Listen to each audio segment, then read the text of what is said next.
maju. Sinergitas para buruh seluruh Indonesia. Aksi sejuta buruh kini hadir di Bandung Kuda adalah menjadi catatan Ayo. bahwa aspirasi para buruh akan didengar Allah dan Allah akan menggerakkan hati para pejabat negeri ini. Kita berdoa, Allahu Akbar, Allahu Akbar, Allahu Akbar. Allah akan memudah segalanya kalau sinergitas kita kebersamaan kita terus diikat. I'tasimu bihablillahi jami'an. Pegang terus para buruh seluruh Indonesia. Pasti dan pasti berhasil. Assalamualaikum warahmatullahi wabarakatuh. Ya, baik, ya silakan. Ya, selanjutnya ada Bung Egi. Bung Egi, Bung Egi. baik. Yang selanjutnya ada Bang Eki Sujana. Ya, silakan. Ayo maju sebelah kanan. Tutup jalan. Bismillahirrahmanirrahim. Assalamualaikum warahmatullahi wabarakatuh. Waalaikumsalam warahmatullahi wabarakatuh. Hidup AASB. Hidup. Hancurkan tirani, lawan. Kalau disebut AASB, Bakti bergerak, hancurkan tirani, lawan, lawan, lawan. AASB. Bangkit, bergerak, hancurkan tirani, lawan, jangan lawan. Saudara-saudara, secara keilmuan hukum, Iya. Omnibus Law itu sudah tidak benar. Ya. Sebelah kanan. Ikuti aja, jangan Indikasinya adalah masuk. Ayo. Mahkamah Konstitusi memerintahkan kepada Presiden dan DPR untuk memperbaiki selama dalam waktu 2 tahun. Ya. Tapi apa faktanya? Atik. Presiden langsung mengeluarkan Perpu. Itu tandanya melawan putusan Mahkamah Konstitusi. Setelah itu Presiden juga langsung melakukan dengan DPR menyetujui menjadi undang-undang. Ini lebih berbuat sangat jahat kepada rakyat. Oleh karena itu kehadiran kita semua di sini, saya selaku pendiri PPMI, Persaudaraan Pekerja Muslim Indonesia, untuk selalu bersama dengan AASB ini meminta bahkan mendesak Presiden Jokowi untuk mencabut Omnibus Law. Allahu Akbar. Allahu Akbar. Persoalan seriusnya, bagaimana kalau Jokowi tidak mau dengar aspirasi kita? Abdul Kan. Bagaimana kalau Jokowi tidak mau dengar aspirasi kita? Turun. Revolusi yang seperti apa? Revolusi yang seperti apa? 98. Ini istana cuma tinggal sejengkal dari sini. Ya. Seharusnya menurut Undang-Undang Nomor 9 Tahun 98 tentang unjuk rasa, siapa yang didemo harus difasilitasi ketemu dengan kita pendemo. Betul. Yang melakukan itu adalah polisi. Nah, itulah sebabnya kita 3 hari sebelum ini kita minta perizinan atau kita pemberitahuan kepada polisi. Tetapi kita tetap diberi kade, kawat berduri, beton dan lain sebagainya, sehingga tidak bisa ketemu Jokowi. Logikanya harus dibalik. Jokowi yang harus menemui kita. Betul. Kalau Jokowi tidak menemui kita, Jokowi melanggar undang-undang. Betul. Polisi melanggar undang-undang juga. Karena dia diberi keamanan, tetapi justru tidak mengamankan perut kita rakyat Indonesia ini. Maka oleh karena itu saudara, pertanyaan seriusnya, batas jam demo kita sampai jam 6. Jika tidak juga tuntutan kita dipenuhi, kita mau apa? Kita mau apa? Bakar. setidaknya kita bertahan di sini. Inilah nasib kita. Iya. Oleh karena itu, kita minta pencerahan dari Bang Rijal untuk bisa lebih menjelaskan bagaimana sebenarnya omnibus law ini. Silakan Bang Rijal.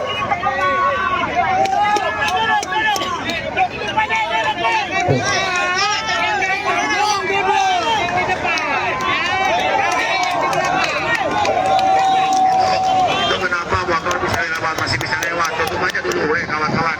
Itu motor kenapa bisa lewat sini? Tutup aja dulu. Kokom. Itu motor kenapa bisa lewat? Kalau bisa tutup aja. Allah Akbar. Itu teman-teman tutup aja pakai motor biar nggak lewat di sini. Di sini ada dulu.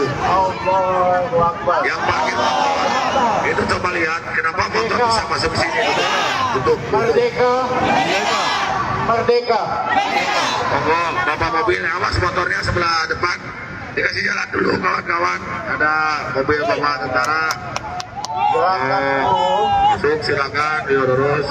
Ya kasih. Saya bahagia sekali berada di tengah-tengah kawan buruh sejuta orang hari ini.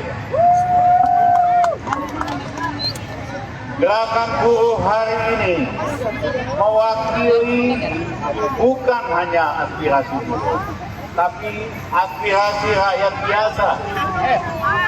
Karena kondisi rakyat hari ini sangat sulit, harga naik, PHK meningkat, biaya pendidikan sangat mahal. Gerakan buruh hari ini menyuarakan antara amanat penderitaan rakyat. Sekali lagi, gerakan buruh hari ini betul-betul menyuarakan ampera atau amanat penderitaan rakyat.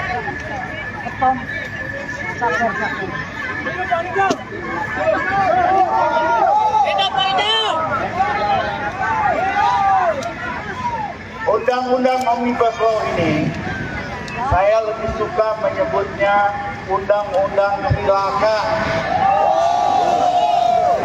termasuk juga undang-undang kesehatan.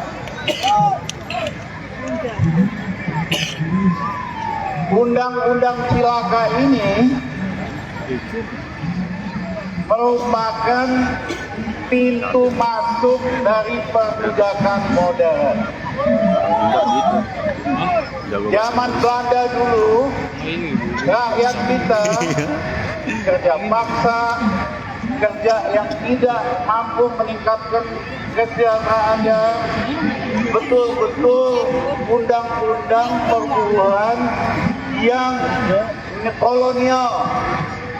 Hari ini undang-undang cilaka ini adalah model undang-undang perbudakan modern. Kenapa? Bekerja, gak ada jaminan pekerjaan seumur hidup. Tidak ada jaminan untuk peningkatan kesejahteraan keluarga. Tidak ada jaminan kesehatan. Apa itu artinya? Itu perbudakan modern. Rejim Jokowi menjalankan perbudakan modern identik dengan neokolonialisme baru. Rakyat kita tidak ada harapan walaupun bekerja siang malam. Alasan Omni Cilaka ini mengada-ada, fiktif, karena tidak ada kegentingan ekonomi. Mereka katakan undang-undang ini perlu karena ekonomi genting. Bohong apa benar itu? Bohong. Uang ekonominya tumbuh 4%. Ekonomi baru genting kalau ekonomi tumbuhnya negatif. Seperti tahun 98 minus 12,7%. Itu genting. Baru genting kalau ada krisis moneter. Rupiah anjlok dari 2.500 ke 15.000. Genting kalau misalnya APBN-nya juga bangkrut. Jadi ini alasan-alasan yang mengada-ada, fiktif, dan membohongi rakyat kita bahwa soal bisa mau dong. Alasan kedua, Omni Cilaka ini untuk mengurangi perizinan, mengurangi birokrasi yang tumpang tindih. Hasilnya apa? Hasilnya Undang-Undang Omnibus Law 1000 halaman, penjelasannya 500 halaman. Mana mungkin, coba pakai logika, mana mungkin bisa lebih sederhana, mana mungkin bisa lebih gampang buat rakyat, karena undang-undangnya saja itu Ngaco. 1000 halaman. Justru yang terjadi, undang-undang untuk usaha kecil dan semakin ribet. Dan kalau dia ribet, jadi peluang untuk sogok menyogok para pejabat.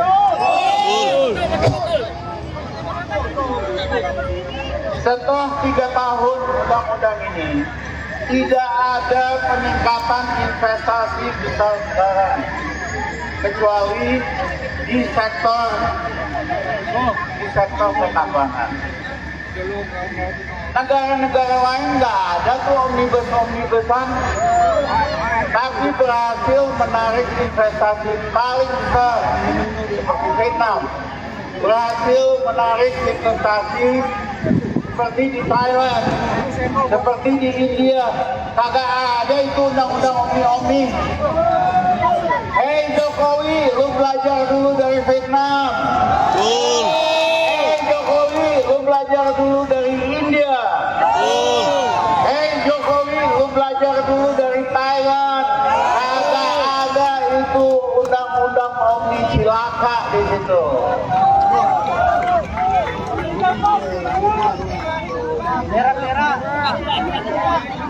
Merah.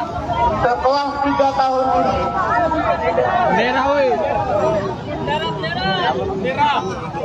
Omni Law ini berhasil memiskinkan buruh dan keluarganya. Upah hanya naik berapa persen, lebih rendah dari inflasi. Kejam ini. Ngaku negara Pancasila, ngaku negara kemanusiaan, dia paksakan upah buruh naik lebih rendah dari inflasi makanan. Itu namanya pemerintah Jokowi ngajak kita semua miskin secara berjamaah. Betul. Dia sendiri sama pejabatnya kagak miskin, malah makin kaya. PHK semakin meningkat, outsourcing semakin meluas. Inilah bentuk dari perbudakan modern. Itulah kenapa kita harus lawan, kenapa undang-undang ini harus dicabut. Gue mana pegang dulu? Ada nggak jalan pamungkas? Ada. Satu, Jokowi tahu diri, cabut ini undang-undang. Mungkin nggak? Tidak mungkin.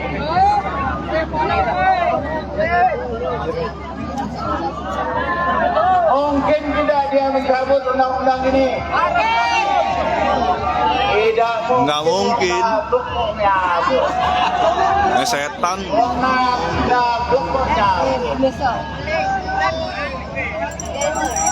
Ada jalan pamungkas. Kita hapuskan threshold 20% menjadi 0%. Sehingga demokrasi kriminal, uang itu dihapuskan. Dan yang kedua, akan terpilih pemimpin-pemimpin yang mengabdi buat rakyat, bukan buat cupang dan oligarki. sistem threshold 20% ini membuat semua pemimpin itu mengabdi kepada cukongnya dan oligarki. Jadi sekali dayung 1-2 pulau terlambat kita hapuskan threshold jadi nol, otomatis nanti kita bisa menghapuskan undang-undang Omnibus Law. Kita bisa membatalkan IKN kota abal-abal. IKN itu kota abal-abal. Hasil ngelindurnya Jokowi. Kita akan turunkan harga BBM, listrik dan biaya pendidikan. Itu hanya mungkin kalau threshold dihapuskan, sehingga terpilih pemimpin-pemimpin yang betul-betul bekerja untuk rakyat. Jokowi telah gagal mencerdaskan dan mensejahterakan rakyat. Padahal tujuan kemerdekaan Indonesia itu pemimpin harus mencerdaskan rakyat dan meningkatkan kesejahteraan rakyat. Jokowi dengan kebohongannya yang berkali-kali, dengan janji-janji abal-abalnya, tidak mencerdaskan rakyat, justru membikin rakyat. Jokowi dengan memakai para buzzer bayaran justru memperbodoh rakyat dan bangsanya.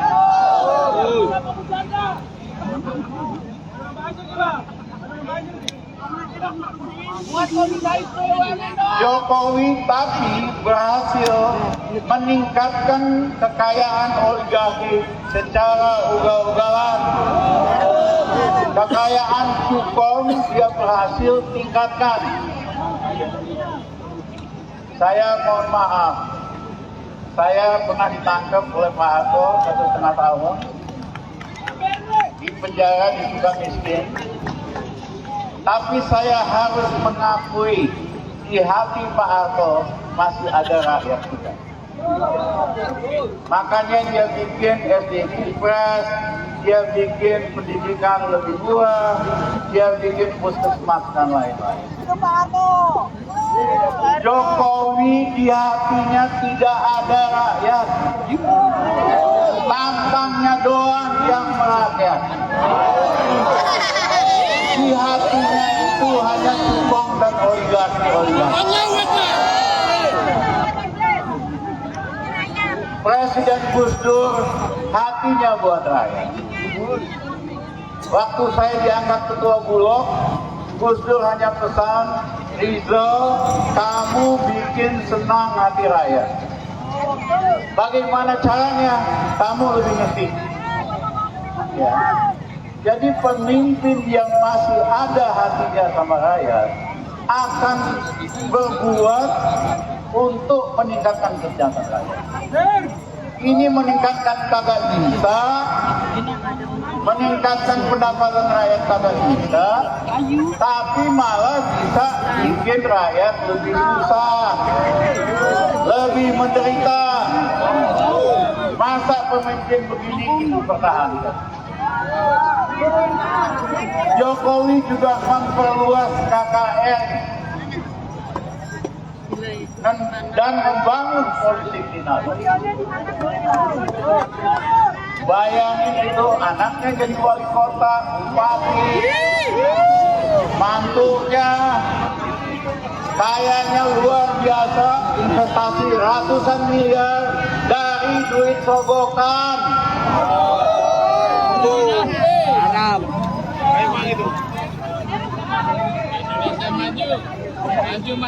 Jokowi membangun politik dinasti keluarganya secara vulgar tanpa malu-malu.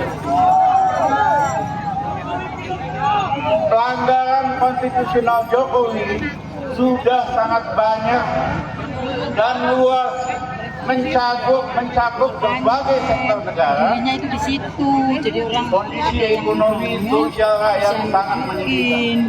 lewat sini. KKN dan korupsi sangat masif. Hukum rusak karena jadi halang. Sama gue kayak gituan kan. Tadi ya gue. Kan gue kayak gituan.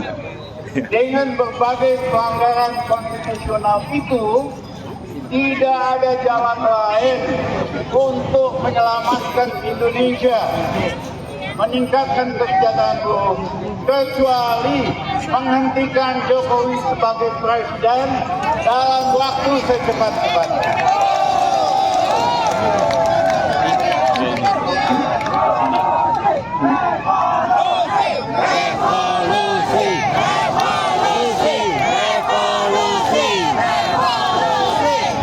Agar kita bisa mencegah berbagai kerusakan Indonesia berkelanjutan, pilihan satu-satunya menghentikan Jokowi dalam waktu secepat-cepatnya. Merdeka! Merdeka! Merdeka! Allahu Akbar! Allahu Akbar! Allahu Akbar! Rijal Fadila, coba wakil dari HMI. Saya turun, ya, nanti atur. Ini, Bos. Gantian. Ya. Rijal. Siapa? Bang, Ijak. Kau ya. Gantian dulu, gantian. Ya, saya kepada pimpinan Presidium Aliansi Asis Juta Buruh